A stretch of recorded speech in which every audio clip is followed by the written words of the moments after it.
nag-alaga kami ng manok. Tapos kumuha kami ng pwesto sa palengke. Kami na rin nagbebenta kasi pag ikaw nagbebenta, 'di ba, yung ulo ng manok, lahat binibili, 'di ba? Shoutout daw sis Monty, sabi ni sis Megs. Manoy daw shoutout. Shoutout daw Manoy, sabi ni sis Monty at sis Megs.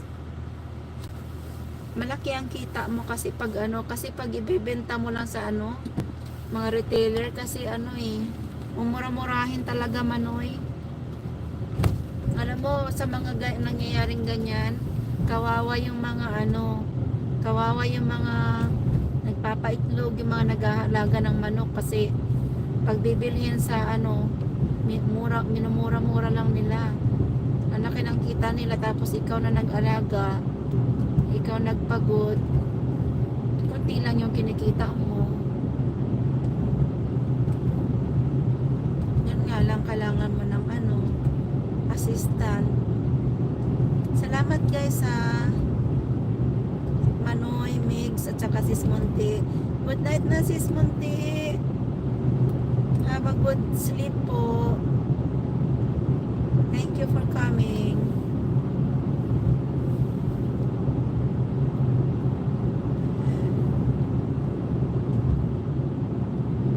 Hikap-hikap na ako eh.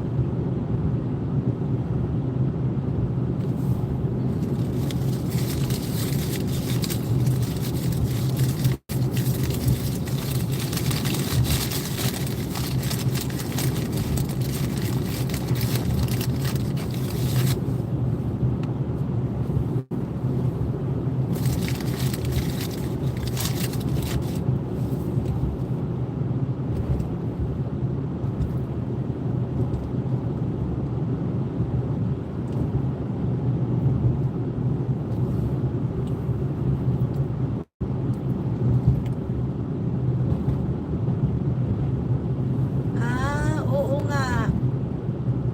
Mas alagaan talaga ang 45 days kasi talagang kailangan ma-maintain mo yung kanilang yung linis at saka pagkain. Pero mabilis ang pera, Manoy.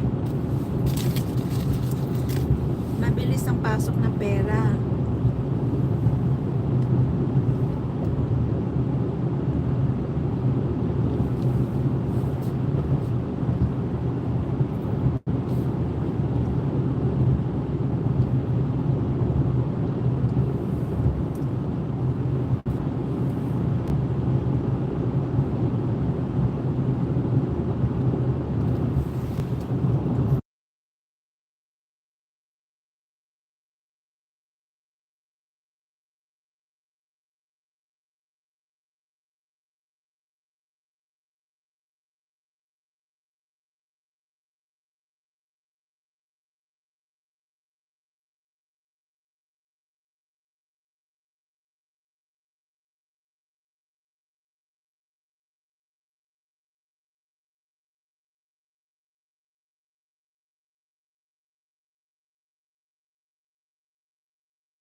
napindot ako.